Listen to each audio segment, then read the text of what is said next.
माणसाच्या वयानुसार त्याच्या शरीरात अनेक बदल होऊ लागतात. त्याच्या चेहऱ्यावरचं तेजही कमी होऊ लागतं. पण बॉलिवूडची धगधग गर्ल मराठमोळी अभिनेत्री माधुरी दीक्षित या गोष्टीला पूर्णपणे अपवाद आहे. 58व्या वर्षी सुद्धा माधुरी यांनी त्यांचं फिटनेस उत्तमरित्या जपलंय. त्यांच्या फिटनेस मागचं किंवा सुंदर दिसण्यामागचं नेमकं कारण काय हे जाणून घ्यायला कोणालाही आवडेल. तर अखेर त्यांनी यामागचं सिक्रेट सांगितलंय. रणवीर अलाहाबादियाच्या पॉडकास्टमध्ये त्यांनी त्यांच्या फिटनेसचं आणि सुंदर त्वचेचं रहस्य सांगितलंय. यात माधुरी दीक्षित सांगतात, आपण कितीही स्किन केअर केलं, कितीही स्किनची काळजी घेतली तरी एक गोष्ट लक्षात ठेवा, आपण नेहमी सकारात्मक राहिलं पाहिजे. सौंदर्य हे फक्त स्किन केअर प्रोडक्ट्समधून मिळत नसतं. आपलं मनसुद्धा तेवढं सुंदर असलं पाहिजे. चेहऱ्यावर लोशन्स, क्रीम्स लावून आपल्याला सुंदर होता येत नसतं. जीवनाकडे पाहण्याचा दृष्टिकोन सकारात्मक असला पाहिजे.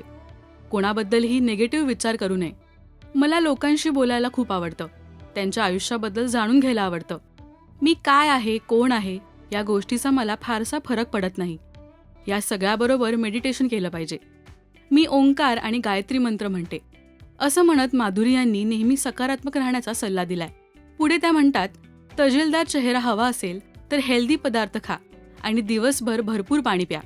आपण किती पाणी पितो, काय खातो याचा परिणाम संपूर्ण शरीरावर होत असतो.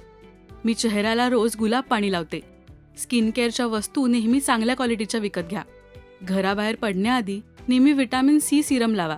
त्यानंतर मॉइश्चरायझर आणि सनस्क्रीन खूप महत्त्वाचं आहे. स्किन ऑइली असेल तर वॉटर बेस्ड आणि ड्राय असेल तर क्रीम बेस्ड मॉइश्चरायझर वापरलं पाहिजे.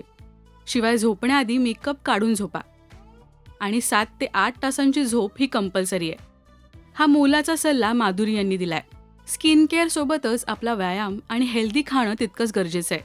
अशा टिप्स माधुरी यांनी शेअर केल्यात. तुम्ही या टिप्स नक्की फॉलो करा आणि मराठी सिनेविश्वातील अशाच बातम्या, अपडेट्स आणि गॉसिपसाठी सबस्क्राईब करा राजश्री मराठी.